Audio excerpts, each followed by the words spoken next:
உரிம காலம் முடிவடைந்த நிலையிலும் சுங்கச்சாவடிகளில் கட்டணம் வசூலிப்பதை நிறுத்த நடவடிக்கை எடுக்க வலியுறுத்தி மத்திய அரசுக்கு கடிதம் எழுதியிருப்பதாக நெடுஞ்சாலைத்துறை அமைச்சர் வேலு தெரிவித்துள்ளார். திருநெல்வேலியில் கட்டப்பட்டு வரும் புரோனை அருங்காட்சியக பணிகளை பொதுப்பணித்துறை மற்றும் நெடுஞ்சாலைத்துறை அமைச்சர் வேலு ஆய்வு செய்தார். பின்னர் செய்தியாளர்களிடம் பேசிய அவர், கட்டட பணிகள் டிசம்பர் மாதத்திற்குள் முடிவடைந்து அடுத்த ஆண்டு ஏப்ரல் மாதத்தில் பொதுமக்கள் பயன்பாட்டிற்கு வரும் என குறிப்பிட்டார்.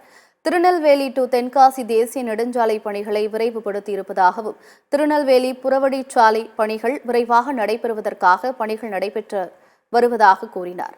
பரனூர், கிருஷ்ணகிரி, இருங்காட்டுக்கோட்டை, ஸ்ரீபெரும்புதூர் சுங்கச்சாவடிகளின் உரிம காலம் முடிவுற்றதால் பணம் பெறும் நடவடிக்கையை உடனடியாக நிறுத்த வேண்டும் என மத்திய அரசுக்கு கடிதம் எழுதியிருப்பதாகவும் அமைச்சர் வேலு தெரிவித்தார். மறுபரிசீலனை செய்யணும் அப்படின்னு அது ஒன்று இருக்குது. தமிழ்நாட்டை பொறுத்தளவுக்கு பீரியடு முடிஞ்ச பல சுங்கச்சாவடிலாம் இருக்குது. அவங்கெல்லாம் பீரியடெல்லாம் முடிஞ்சிட்டு அப்படியே தொடர்ந்து நீங்கள் மெயின்டெனன்ஸுக்காக வாங்குறத பற்றி இல்லை, ஏற்கனவே மூலதனம் செய்யப்பட்ட அடிப்படையில் அப்படியே தொடர்ந்து நீங்கள் அதே ரேட்டு வாங்கினுக்கிறீங்க. அதுவும் தவறு.